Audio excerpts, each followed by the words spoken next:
the last several years, the crisis has shown us that it's important for people to understand how to manage their money at all levels. That's what financial education is, and that's at the heart of this summit. The summit is held in different countries, and they're selected for very good reason. Indonesia is a great venue. It's a vibrant economy, growing rapidly, and at the same time needs to expand the whole concept of financial education. We find that this particular conference is very important for us because we have never seen this anywhere else in the world. So we like the fact that it brings financial literacy for youth together with this whole area of microeconomics for adults. This particular meeting has 33 countries that are here, as well as I think almost 300 participants. And we continue being involved in it because we think this is really one of a kind. We're very happy to be part of it. With this summit, the theme is more for the disadvantaged people, those who are poor in the rural areas and have less access. But financial education, it's important even for the middle classes. And so what I see from today's session is how the consequences, especially if you introduce people to financial products without the education, it will lead to a lot of social problems. And that, I think, is very important, that I will bring it into my business and remind all these middle classes clients of mine that we cannot just be strong alone. We need to also be stronger for other people for a longer period of time. The interesting thing about the conference is it really focuses on who the key players are in this financial education equation. I mean, number one is governments. There have to be regulations put in place that protect consumers, that put the responsibility on financial institutions to clarify what their products are. Secondly is the financial institutions themselves and having training to sell the products responsibly as opposed to for short-term gains.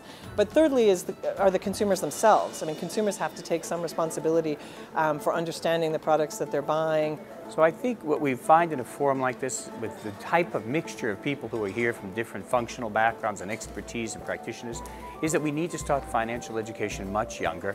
We need to make it more engaging. It can't just be classroom training. We have people showing video and films that are being used, games that are used. Without that, it's much harder to make this something that appeals to clients. The Citi FT Financial Summits have always been great for us. It's the best place for us to showcase our products and services, what we have. We've got lots of financial institutions here. We've got many NGOs here. They're looking for collaborative tools, enabling tools to reach out to their target audiences. Everybody needs that little bit of personal finance, and you need a tool to help in that regard. Well, the Cha-Ching idea came to us at Prudential because we wanted to extend our long-standing commitment to financial literacy to reach out to younger audiences.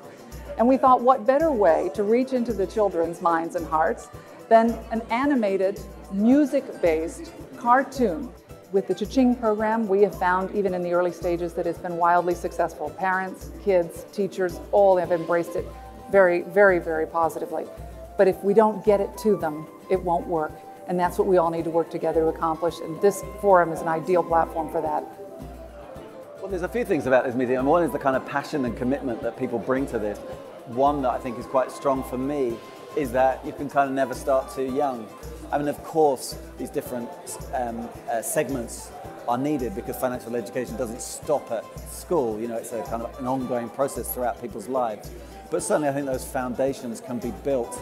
But that sort of collaboration and the shared view that the collaboration between these different agents is necessary. I think that's one of the kind of big take-homes that I've certainly come away with. Is this just talk? Is this just a talking shop? Or is there anything really constructive, measurable that comes out of a meeting such as this?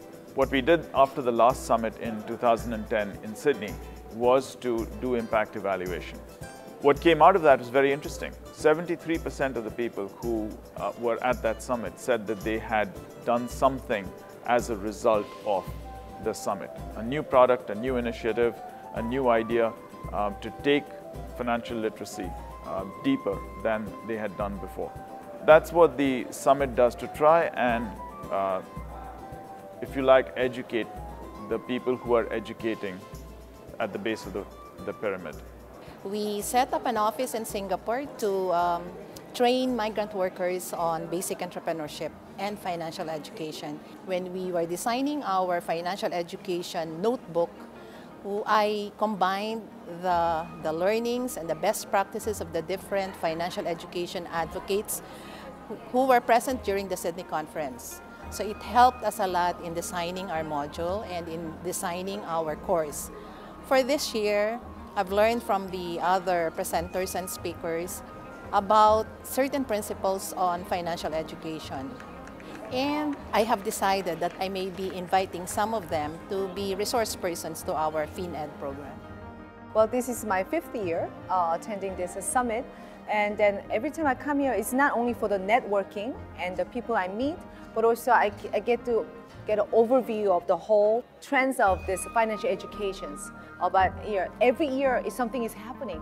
And also it's very informative, but same time I get confirmation for what I'm doing is that, oh, I'm doing the right thing. So it's very encouragement also I take from this summit. I think there are two things that struck me from my interactions at this conference. One is that the need is very real and that being able to make a contribution to meet that need is very meaningful in the countries across Asia. And the second is a validation firsthand from the participants that our role and those programs are making a difference. And I think that was both gratifying, but I think it points to the future that we can do more and we can make a greater impact.